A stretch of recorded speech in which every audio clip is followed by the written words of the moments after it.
Hello everyone, welcome to my channel. मैं शिल्पी।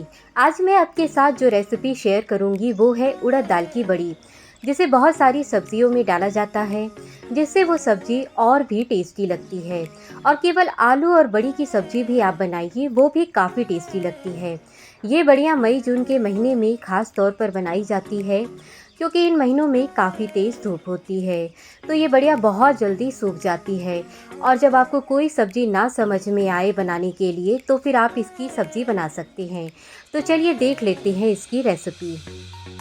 तो बहुत ही टेस्टी उड़द दाल की बड़ी बनाने के लिए यहाँ पर मैंने 1 कप बिना छिलके वाली उड़द की दाल ली है। आप इसे छिलके वाली उड़द की दाल से भी बना सकते हैं, पर बाद में आपको वो छिलका हटाना ही पड़ेगा।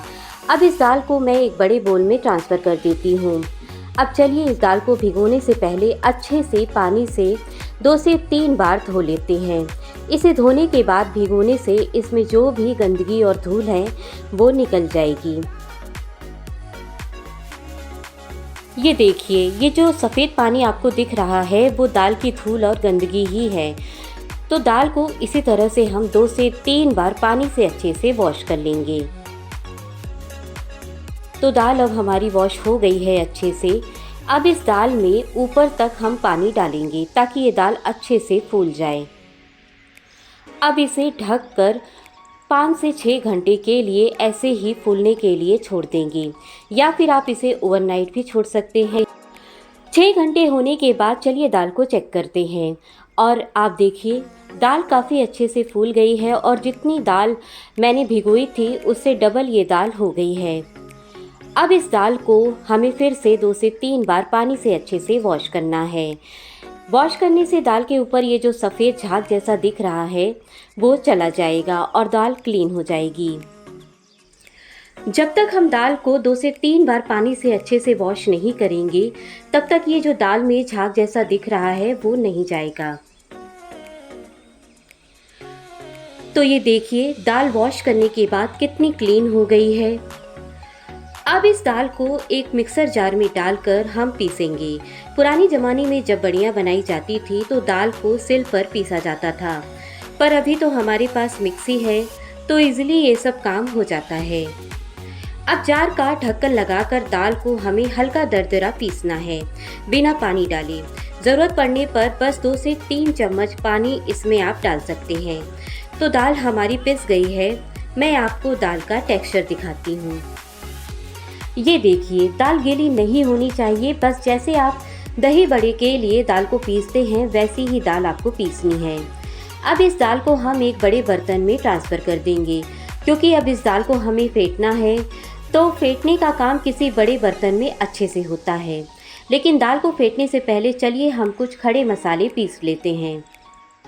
एक मिक्सर जार लेकर उसमें मैंने 1 टेबलस्पून खड़ा धनिया डाल दिया है, 1 टेबलस्पून मैंने सौंफ डाल दिया है, 10 काली मिर्च जार में मैंने डाल दी है, 2 सूखी लाल मिर्च इसमें मैंने डाल दी है, 2 छोटी इलायची मैंने जार में डाल दी है, 2 लौंग जार में मैंने डाल दिया है और 1 बड़ी इलायची इसमें मैंने डाल दी है। अब जार का ढक्कन लगाकर हमें इन मसालों को भी दरदरा पीस लेना है। तो ये देखिए, हमारे खड़े मसाले भी काफ़ी अच्छे से पिस गए हैं। मसाले हमारे ऐसे दरदरे ही हमें पीसने हैं, इसका पाउडर हमें नहीं करना है। अब इधर एक कटोरी में 2 चम्मच पानी में मैंने 1 टीस्पून हींग डालकर उसे पानी में अच्छे से घोलकर इस दाल में डाल दिया है। अब हमें इस दाल को लगभग 4 से 5 मिनट तक फेंटना है, या फिर आप दाल को तब तक फेंटें जब तक कि दाल अच्छे से फ्लफी ना हो जाए। ये स्टेप आपको बिल्कुल भी स्किप नहीं करनी है। जितना आप इस दाल को फेंटेंगे अच्छे से, उतनी ही आपकी बड़ी खाने में सॉफ्ट और टेस्टी बनेगी। तो दाल को आप फेंटिएगा ज़रूर। आप चाहे तो दाल को फेंटने के लिए किसी की मदद भी ले सकते हैं।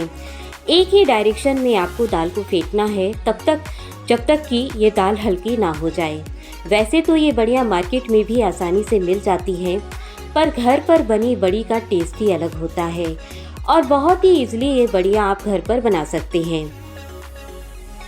अब दाल हमारी बड़ी बनाने के लिए अच्छे से फिटी है कि नहीं, ये चेक करने के लिए 1 कटोरी में पानी लेकर उसमें थोड़ी सी दाल डालकर देखेंगे ये दाल देखिए ऊपर तैर रही है, तो इसका मतलब है कि दाल बड़ी बनाने के लिए अच्छे से फिटी है। अगर पानी में दाल डूब जाए तो फिर इसका मतलब है कि आपको दाल को और फेंटना पड़ेगा। अब इस दाल में हमने जो खड़े मसाले पीस कर रखे थे उसे सारा डाल देंगे। मसालों को दाल में अच्छे से मिक्स करेंगे। अब आप सोचेंगे कि मैंने इसमें नमक तो डाला ही नहीं। नमक को बड़ी बनाते समय हमें नहीं डालना है, क्योंकि अगर आपने दाल में नमक डाला तो दाल पानी छोड़ देगी और आपकी बड़ी सूखने में काफ़ी दिन लगाएगी। तो बड़ी बनाते समय इसमें आपको नमक नहीं डालना है। अब ये दाल बड़ी बनाने के लिए तैयार है। अब हम एक प्लेट या ट्रे लेकर उस पे एक पन्नी बिछा देंगे। पन्नी पर बड़ियाँ रखने से ईजिली बड़ियाँ निकल जाती है। अब सबसे पहले हाथों को आपको गीला कर लेना है। अब बड़ी आपको जिस भी साइज की बनानी हो उतनी आपको दाल ले लेनी है।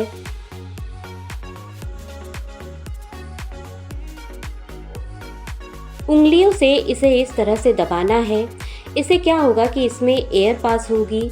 एयर पास होने से ये बड़ी जल्दी से सूख जाएगी और दूसरा फ्लफ़ी भी बनेगी।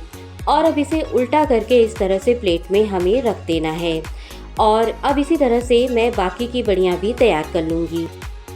और कोई धूप में आपको बैठकर बड़ियाँ बनाने की ज़रूरत नहीं है। ऐसे ही किसी प्लेट पर बड़ियों को बना कर रखते जाइए और फिर प्लेट को उठाकर धूप में रख दीजिए। फैन में आराम से बैठकर आप ये बड़ियाँ बना सकते हैं। तो 2 प्लेट बड़ियाँ बनकर तैयार हो गई हैं सिर्फ 1 कप दाल से। अब इन बड़ियों को हमें धूप में सूखने के लिए रख देना है और इन बड़ियों को हमें कम से कम 3 से 4 दिन की बढ़िया धूप दिखानी है। इन्हें अच्छे से सुखा लेना है। मेरे घर में तो ज़्यादा तेज़ धूप नहीं आती, तो इन्हें हल्की हल्की धूप में ही मैं सुखा रही हूँ। पर अगर आपके घर में अच्छी धूप आती है तो ये बड़ियाँ 2 से 3 दिन में ही अच्छे से सूख जाएंगी। 2 दिन इन बड़ियों को सुखाने के बाद अब तीसरे दिन इन बड़ियों को मैं पलट रही हूँ। ऊपर के साइड से तो ये बड़ियाँ अच्छे से सूख गई हैं और क्योंकि हमने इन्हें पन्नियों पर डाला था तो ये आराम से निकल जा रही हैं। सारी बड़ियों को पलटने के बाद अब इन्हें हमें दूसरे साइड से भी सुखाना है। तो इन बड़ियों को हम 2 दिन धूप में सूखने के लिए और रखेंगे। सूखने के बाद मैं आपको दिखाऊंगी ये बड़ियाँ कैसी लगती हैं।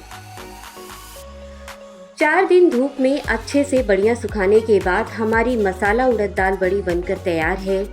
बहुत ही क्रिस्पी हो गई है ये बड़ियाँ और जब मैं इसे तोड़ रही हूँ तो ये बहुत ही ईजिली टूट रही हैं। बहुत ही अच्छी बड़ियाँ बनकर तैयार हुई हैं।